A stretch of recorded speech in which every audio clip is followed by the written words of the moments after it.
Oi, pessoal. Aqui, professora Ana Carolina, de produção textual. Espero que estejam todos bem. Estamos em período de distanciamento e eu tenho tentado mantê-los atentos às nossas questões de compreensão, interpretação de textos, mais pela prática, ou seja, pelo envio dos textos propriamente ditos, do que pelas explicações sobre eles.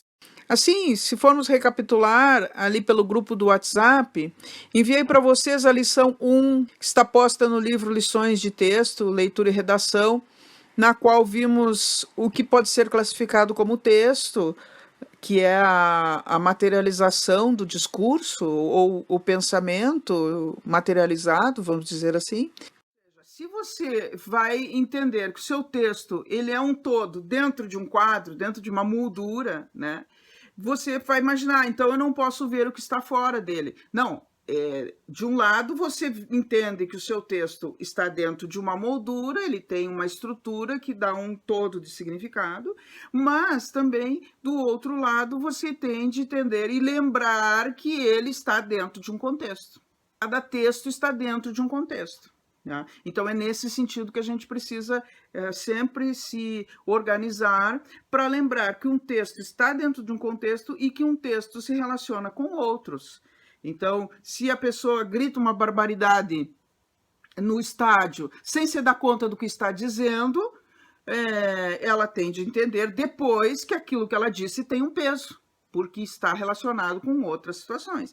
Também na sequência, eu fui fazendo envio de gêneros textuais variados, com estruturas textuais variadas para vocês, ou seja, diferentes tipos de texto. Os gêneros textuais são textos que cumprem uma função social em uma dada situação comunicativa. Crônica, artigo, resumo, receita culinária. As receitas são bons exemplos, porque você tem N receitas no mundo sobre diferentes pratos, né?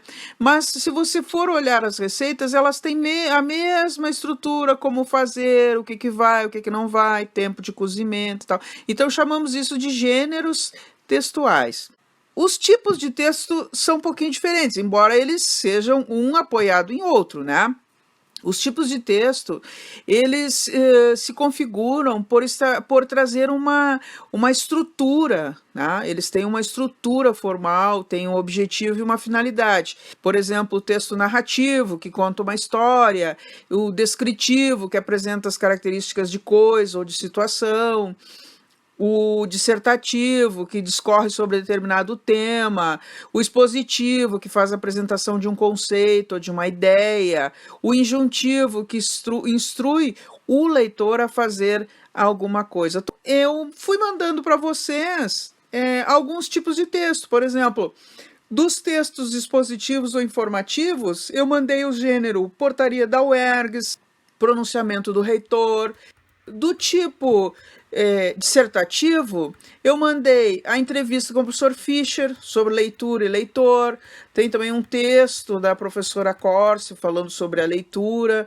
Do tipo injuntivo ou instrucional, eu mandei para vocês aqueles tutoriais sobre o Google Meet, as dicas para construir os fantoches, o convite para a palestra, cujo convite estava em espanhol. Então eu fui expondo vocês, digamos assim, aos diferentes tipos de texto em gêneros variados. E isso estava na nossa segunda aula. Vocês conferindo no nosso plano de ensino, vocês vão ver que eu estou indo rigorosamente dentro da nossa sequência, embora dessa forma meio improvisada, né? Porque não esperávamos o que está acontecendo.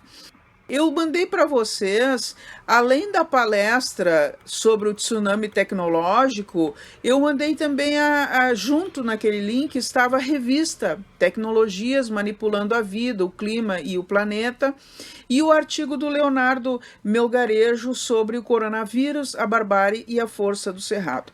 Esse tipo de texto, ele é um texto dissertativo, tá? Mas ele é um texto dissertativo de caráter científico, ou seja, é uma produção textual cujo objetivo principal é transmitir ideias ou resultados de um estudo, trabalho ou pesquisa.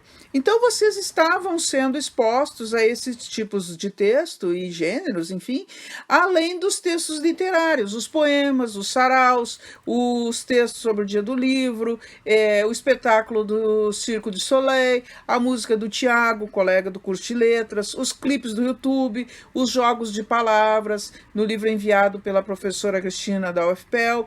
Esses gêneros, vamos dizer assim, trazem dentro deles todos os tipos de texto, todas as características estruturais de textos. Um poema pode ser narrativo, pode ter trechos descritivos.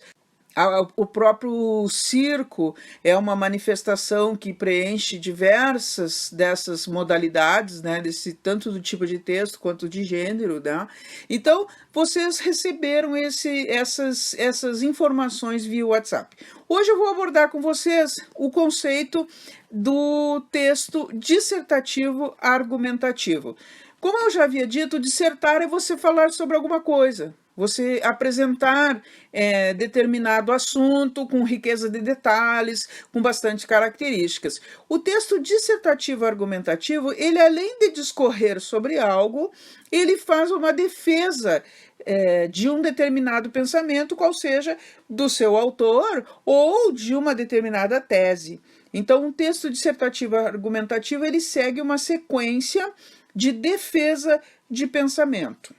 Para não me estender muito, vou citar apenas um exemplo de abril de 2020, 6 de abril, a revista Exame Online, diz assim: um documento do Centro de Estudos Estratégicos do Exército defende o isolamento social como estratégia de combate ao novo coronavírus e diz que só a testagem em massa da população para aferir com mais precisão o número de infectados no país cria as condições necessárias para a retomada gradual das atividades econômicas. Então, a notícia está falando sobre isolamento social, usa um argumento, um documento do Exército, Centro de Estudo Estratégico do Exército, que, por sua vez, traz justificativas para defender a tese. É uma estratégia de combate ao novo coronavírus e a testagem em massa da população é o que vai trazer, então, mais precisão sobre o número de infectados e vai criar condições necessárias para a retomada gradual das atividades. Então,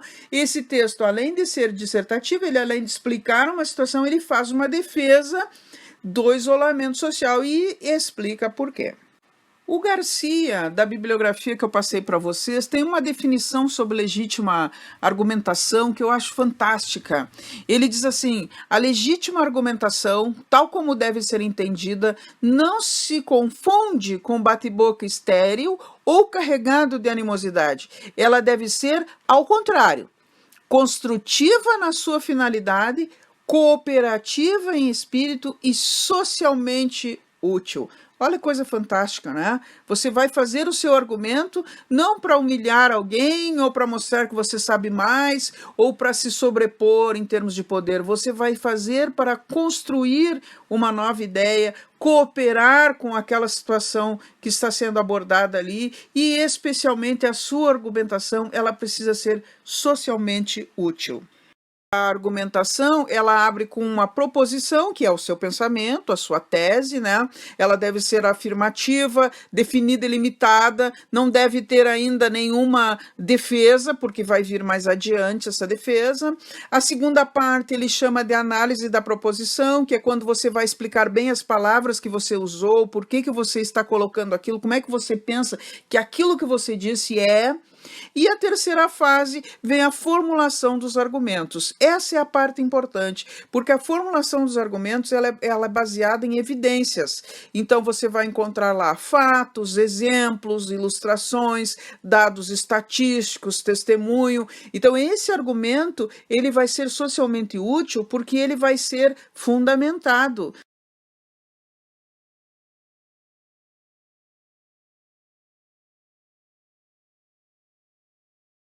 Um grande abraço e mantenham a mente clara e o coração tranquilo.